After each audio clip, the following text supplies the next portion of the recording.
UAW leaders strike a deal with General Motors, but is it enough to end a month-long strike? Also, the stove stays hot in Washington, and NBC brings its focus on education to Detroit. Today is Sunday, October 20th, 2019, and this is Flashpoint.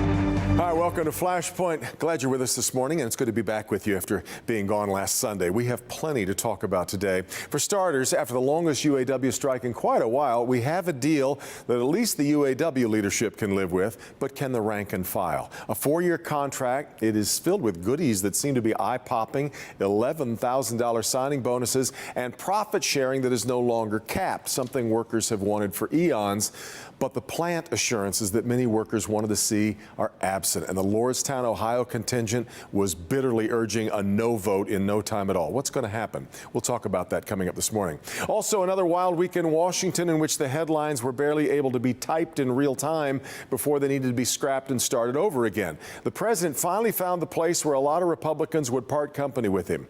It turns out it's a small swath of northern Syria. The president was keeping his promise to bring more American troops home, but it came at the expense of an implied promise to the Kurds who've been helping us hold ISIS at bay.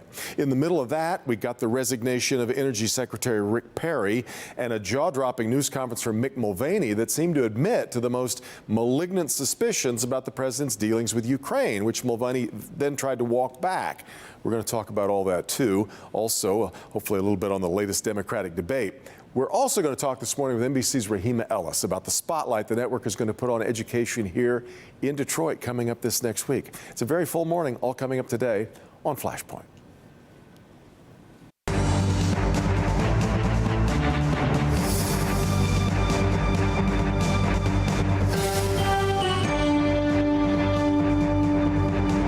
So much to talk about this morning, and a great group for our conversation. Let's welcome to the table this morning Bankley Thompson, editor-in-chief of the Pulse Institute.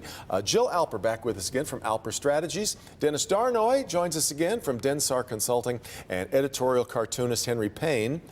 And, of course, Henry is also the auto writer for the Detroit News, which gives me a good place to start with your thoughts. Hi, Henry. Thanks for being here this morning. Nice to be here. Let me start with your thoughts on, we've got an agreement that it was interesting as the UAW started to sort of roll out what it was that was being sent to the membership.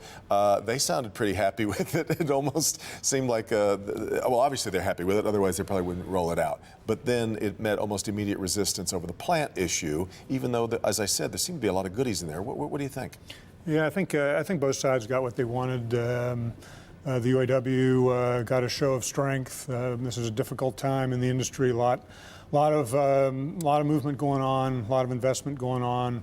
But the GM did get the closure of 3 plants. It's very important for them to have their plant capacity at right levels. The UAW did get pay increases across the board. My concern is, in this country right now, 50% of the production in this country is coming out of non-union foreign plants, transplants.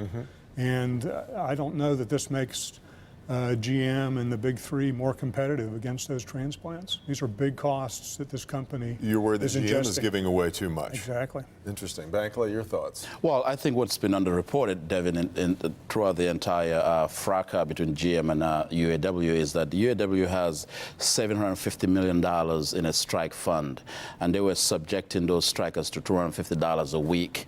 And when there was outrage, $275 a week, to me that's peanuts.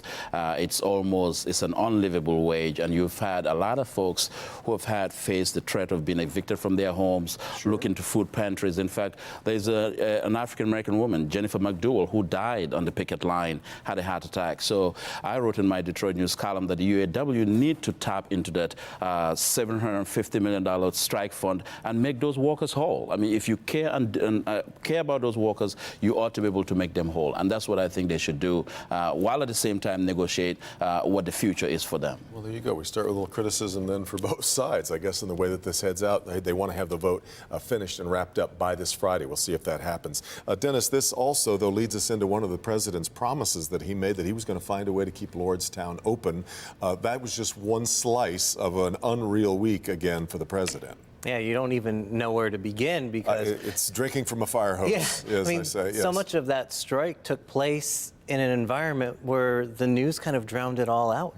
And as your opening showed, this past week was just really, crazy and insane. So, yeah, trying to hold a lot of those promises that he made on the campaign trail is going to be very difficult. Well, it'll be interesting to see here, Jill, if he can make the argument now to places in the industrial Midwest, like saying, look, I'm the one that is still fighting for you. You can see now that the deck is stacked against you in places like Lordstown.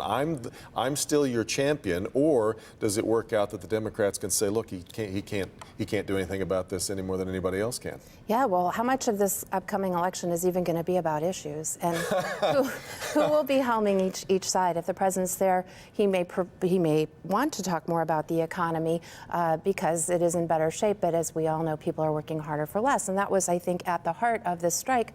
On some level, these workers. It had been many years since they stepped up and helped save the industry. The industry is now profitable.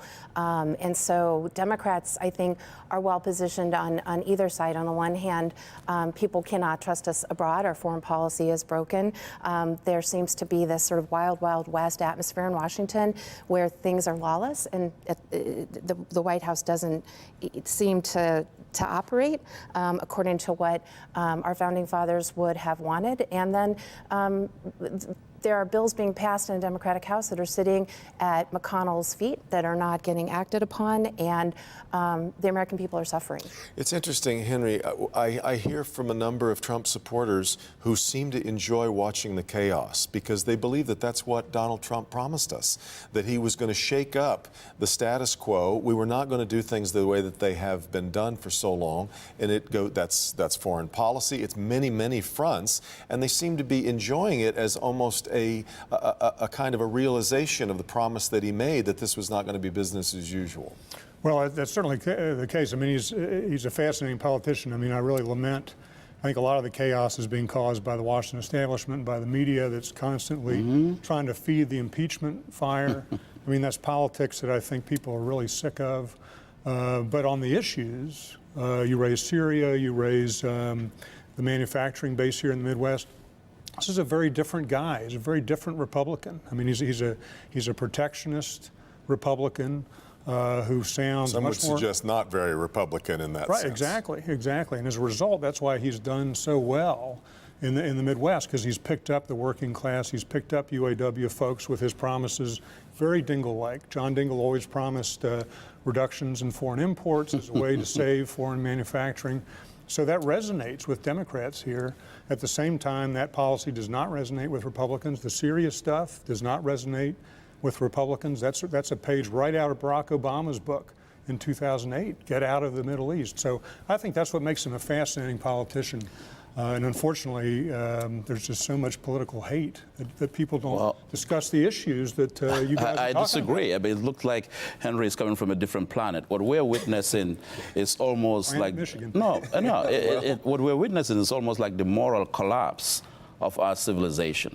What is normal, what is abnormal is becoming normal. Reprobate politics and blaming the media. I mean, we have to be thankful that one of the towering institutions in this era is the media that is trying to put the information out there. And honestly, Devin, decades from now, we will look to this era as a dark age.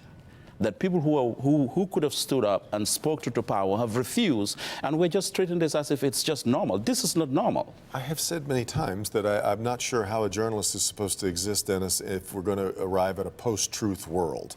But the president, for instance, in his remarks the other night in Ohio, in Dallas, said a lot of things that just weren't true and demonstrably not true. Sure. And yet it doesn't matter to a lot of his supporters. And so I'm really trying to figure out how we move our way forward if we can't agree on facts and on what is and what isn't. For sure, and I think both Henry and Bankley are actually right. This past Friday, the Wall Street Journal put out an editorial on Republicans and what do they look like now. And you're very correct in saying that Trump appeals to some of the conservative Republican views on looking at taxes and those issues, but he appeals to blue collar workers on issues of immigration and trade. He's a classic populist. Yeah, but to Bankley's point and to your point, a lot of this stuff is far outside the norm. We don't. The attacks on the media, the self-aggrandizement, putting money in your own pocket and bragging about it from the pulpit of the Oval Office. Yeah, these are really strange and odd times. Am I supposed to ignore, Henry, the idea that the G7 should be held at the Trump Doral Golf Resort? I mean, That's a problem, isn't it? Well, it does That's a seem big like issue. an immediate violation of the Emoluments Clause. I don't see any other way around it. Yeah, no, I think he'll get a lot of pushback for that, and Trump sees that as he knows he can do hospitality there, right? But I think that's clearly a case where a businessman coming into Washington D.C. Does things differently than Washington establishment proper, and you see this constant butting of heads between the establishment and this anti-establishment guy. Which makes this really difficult for the Democrats that you advise, Jill, to try and they want to come in and fight with Queensberry rules against an MMA fighter who is doing things in a very different way and kind of up the rules. Right. Well, people are going to have to adapt to the new world order because clearly the rules have changed, and he succeeded one time in that regard. But I have a lot of faith in the American public that if that the president is revealing himself on a personal level to be who he is, and I think the American people want some level of decorum and respect and law on the one part, and I think on the other hand, Democrats have to be really good about parrying and stop with the shock and awe and stay focused on why their economic agenda is better while they uphold the law. But Jill, that's a lot to do. That's a lot to do. Democrats don't have faith in the American people because they want to impeach him. I mean, they don't want to wait. Polls are showing that more Americans are. But in isn't favor it a of that now. constitutional It's a requirement? I think we believe in the Constitution. But the impeachment is a negation of an election. These are right. Not. Yeah, but you've already gone through the Mueller thing. He took an was oath not, to uphold the Constitution with all due respect. And the Constitution, quid pro quo, is not upholding the Constitution. Impeaching. He was on the phone with a foreign leader holding $400 million in hostage over aid. That is not the will of the people. Take it to the polls. Trust the people. Yeah, but that was not what was said about Nixon. The Democratic Party today is the party of Rashida Tlaib, who comes into office and says, impeach the MFer. That's the core. Yeah, but you're going to make a big issue out of Rashida Tlaib using the MF compared to what this president has said from the pulpit of the White House? And she won't be on the ballot. Exactly. We never said Nixon. In the case of Nixon, we never said go to the polls. Republicans did not say go to the polls in the case of Nixon. Dennis, you look bemused. They never said for Clinton either. This is a microcosm of what's going on in the nation. Yeah. I mean, 75% of Republicans do not want to see this president impeached. You have, a fair number of independents and Democrats that do. I think, to Henry's point, I would love to see it to go to an election. I'm not disagreeing with the points that Jill and Bankley are making, but let the people have their say across this nation. And if he, after all that's been laid out over 4 years, if people want to continue down this path, if they don't have Trump fatigue, then they can vote him in. But if it's time for him to go, let the people say it and not the House of Representatives. Before we run out of time, I wanted to get to what happened this past Monday night. We had the debate, Tuesday night rather. Jill, it was a little bit of Where's Waldo on that crowded stage, trying to fit. There's a lot of people in there. There were. Are we winnowing the field? Are we starting to learn anything more that we didn't know 4 or 5 months ago? I think people saw more of Amy Klobuchar. Will she be on the stage again? They liked what she had to say. They liked the questions she had to raise.